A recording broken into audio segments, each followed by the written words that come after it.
We know plastics are terrible for the environment. There's a huge patch of mostly plastic garbage in the Pacific Ocean that covers more than 600,000 miles. Yet we still use plastic packaging for just about everything as if nothing's wrong. It's true.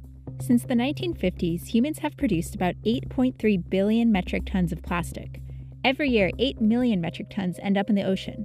Globally, only 9% of plastics are recycled. And with the coronavirus crisis, we're relying on single-use plastics now more than ever, from masks and gloves to takeout containers.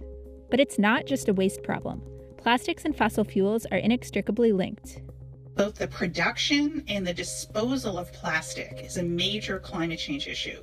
Plastic's mostly made from chemicals and ethane, which is a byproduct of hydrofracking.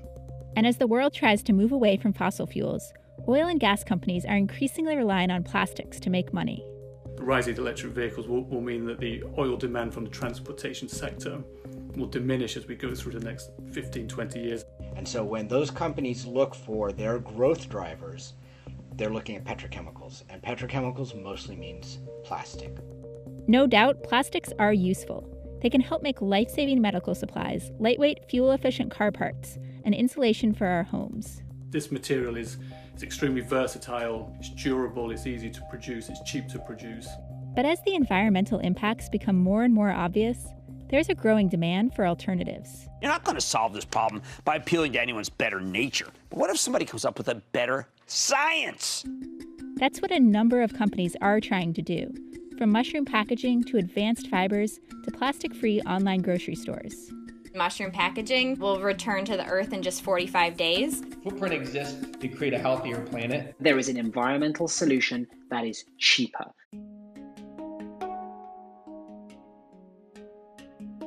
The first man-made plastic was created in 1862, but it wasn't until the Second World War that the industry really took off. Polyethylene was initially used by the British to make their planes lighter weight, while the U.S. military used nylon to create strong parachutes and ropes. Plastics production in the U.S. grew 300% during the war, and afterwards, manufacturers sought out new markets. Plastic began to replace steel in cars and paper and glass in packaging. And it wasn't really until the 40s, 50s, where we saw companies such as Dow Chemicals and DuPont start to enter the market, that the emergence of plastic and the linear consumption model of make, consume, and dispose really come to the forefront. But the public was gradually becoming more environmentally conscious, and as plastics waste piled up, concerns escalated. Then, in the 1980s, China came to the rescue. As the country globalized and the economy grew, China began importing nearly half of the world's plastics, since cheap labor allowed producers to profitably recycle it. The U.S. began sending most of its plastic waste overseas, and the domestic industry flourished.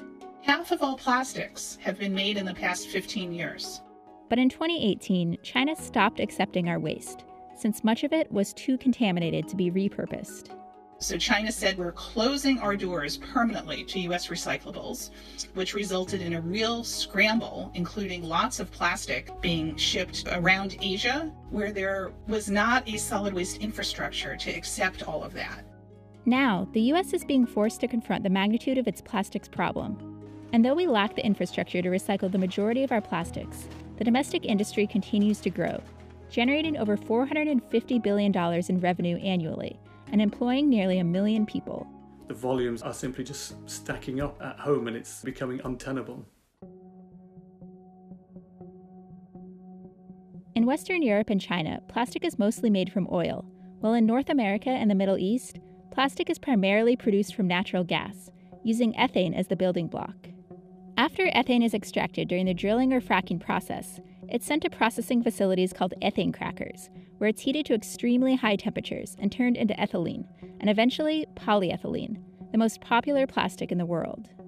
With the oil and gas industry looking to plastics as its next growth market, 210 new petrochemical facilities and expansions have been built in the United States in the past decade, with an additional 133 under construction or in the planning phase.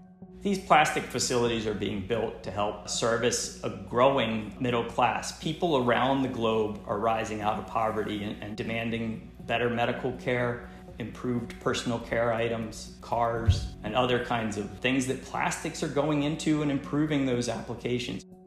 Plastics can make consumer goods cheap and durable, but others see a less rosy picture. The consumer demand for plastics is not going up. That build out is actually being driven by the oversupply of cheap gas and cheap oil into the market. Plastics emit greenhouse gases as they languish in landfills, but the production facilities themselves also pose pollution concerns. So if plastic production continues to expand, by 2030, the greenhouse gas emissions from plastic production will be the equivalent of the greenhouse gas emissions from 295 new 500 megawatt coal plants. Of over 300 million metric tons of plastics produced annually, nearly half of that goes towards single-use items. Some of these products we do truly need, like syringes, vials, and plastic gloves. But when it comes to stuff like disposable bags, cups, silverware, and bottles, many say there are eco-friendly alternatives. We just need the investment and political will to make them mainstream. Unfortunately, it's not as simple as just returning to our pre-World War II way of life. If you package food with cardboard, it won't stay fresh for long. Metals are heavy, glass can shatter, and paper is easily damaged. Basically, plastics became popular for a reason. There is nothing as cheap as plastic today, and there will be nothing as cheap as plastic, we believe, for at least 20 or 30 years. Plus, materials like cardboard, paper, and glass are actually more energy intensive to produce than plastics, meaning that choosing a paper bag or glass bottle isn't necessarily better from an emissions perspective, unless you reuse it a certain number of times. Once you get into things like food packaging, product packaging that can't be made into a reusable kind of application, we see the alternatives dramatically increasing greenhouse gas emissions. Basically, we need some better materials, and a growing number of companies are working to make that a reality, aiming to produce truly eco-friendly products, ideally at a price point that can eventually compete with plastics. It's not an easy task, but one company that's seen tremendous growth is Arizona-based Footprint.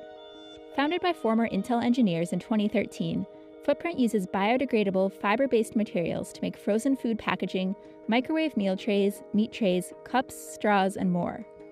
Founder Troy Swope says their production process is 30 to 40% cleaner from an energy and emissions perspective than plastics production, and the final product is nearly as cheap. Plastics has had decades to get to where they are on scaling and price and efficiency and process technology, those kind of things. We're very immature, and we're already right there next to plastics on price. Its products are fully recyclable, compostable, and can decompose on land or in the ocean. The company is already working with many big names like ConAgra, McDonald's, PepsiCo, and Beyond Meat. We're shipping hundreds of millions of units annually, and next year we'll be shipping billions of units. Then there's more niche companies, like the New York-based biotech company Ecovative Design, which uses mycelium, the root structure of mushrooms, to essentially grow and bind together custom-molded packages. Mushroom packaging is fully home compostable. It can also be disposed of by just putting it right into your garden, broken up into little pieces. Dell and IKEA have used it in the past, and today, Ecovative licenses its mycelium technology to a number of smaller packaging companies in the US, the UK, and the Netherlands. Now, it's looking to source materials locally in the hopes of becoming more cost competitive. Our goal is to not just work with small, new, sustainable brands. We love them, but we also want to replace plastic foams that are already on the market for larger industrial products. So we know that to be able to do that, we need to continue to focus on getting our costs down. Other companies are also exploring creative materials, like the London-based startups SoluBlue and Notpla, both of which are experimenting with seaweed-based alternatives for plastic cups and other packaging. But the most familiar alternative for consumers may be bioplastics. Made from feedstocks like cornstarch and sugarcane, well-known bioplastics producers include Fabri-Kal, which makes the Greenware branded cups and lids, Eco Products, and World Centric. But these companies have received criticism, and Fabri-Kal even faced a lawsuit in Vermont for marketing their products as 100% compostable. It's a questionable designation, considering bioplastics won't actually break down in a backyard compost pile. On one hand, they're not using petrochemicals to make the product. On the other hand, it only really gets composted if it goes to a high-temperature commercial composting operation, of which there are very few in this country. Only about 185 cities in the U.S. even have curbside composting for food waste. And of those that do, less than half accept bioplastics. What's more, if these products do wind up in the landfill or ocean, they'll act like regular plastic, degrading extremely slowly. It is a bit misleading. Starting the innovation, the intentions are good. I think it's just not quite ready. Enck says that ultimately there are simpler solutions, and that solving the plastics waste problem largely depends upon replacing single-use items with reusable materials. There are countless alternatives to plastic, and it's not always exotic, bamboo or hemp or kelp. What we really want to do is push toward reusable products, refillable and reusable products. That's exactly what Zero Grocery is trying to do. The new company, founded at the end of 2019, is basically a plastics-free online grocery store, which delivers items in reusable containers, mostly glass jars and silicone bags. Customers then leave empty containers out to be picked up by a delivery person and brought back to Zero's warehouse to be refilled. The Zero concept is pretty simple. It's something your grandparents grew up with. It's the milkman, it's the milkwoman who drops off your grocery bag at your door and takes it away. Zero has been growing exponentially since the start of the coronavirus pandemic, and Strassner says customers quickly see savings that make up for their membership fee.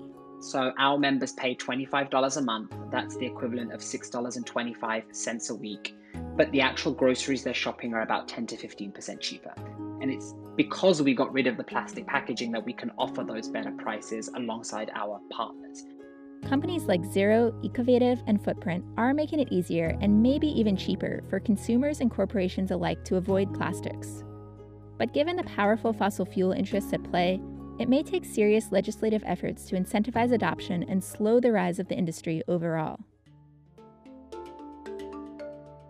So far, plastic bag bans have been the most ubiquitous example of legislation in this space. 55 countries have imposed comprehensive restrictions on the manufacturing, import, and distribution of bags, and 127 countries have adopted some form of regulation. And so when we see 127 countries, which is more than half the globe, taking steps to regulate or limit single-use plastic bags, that translates to me as quite pervasive efforts toward reducing single-use plastics and, of course, stepping stones toward other legislative changes. 8 states, including California and New York, have bag bans. And in recent years, cities and corporations alike, from Washington, D.C. to Starbucks, have banned plastic straws, too. 10 states also have bottle bills, which provide customers with a financial incentive to recycle beverage containers and cans. Many cite this as a prime example of a policy approach called Extended Producer Responsibility, or EPR, which requires manufacturers to factor in the environmental costs of their products, in this case by making plastic bottles 5 or 10 cents more expensive.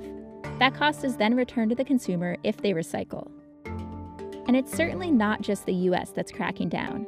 Europe has pushed forward stringent legislation, voting to ban all single-use plastic utensils, straws, and cotton swabs from the EU beginning in 2021. And 34 out of 54 African countries have passed plastic bag bans, making it a world leader on this front. So if those directives, a global ban on single-use plastics, higher recycling rates actually come into play, the growth in petrochemicals is materially affected to the tune of 2 million barrels of oil a day. But Enck says that in order to have the biggest impact, we need to stop production at the source and remove tax exemptions and subsidies for new plastics plants. We need comprehensive legislation to turn off the tap. And that starts with not approving hundreds of new plastic production facilities.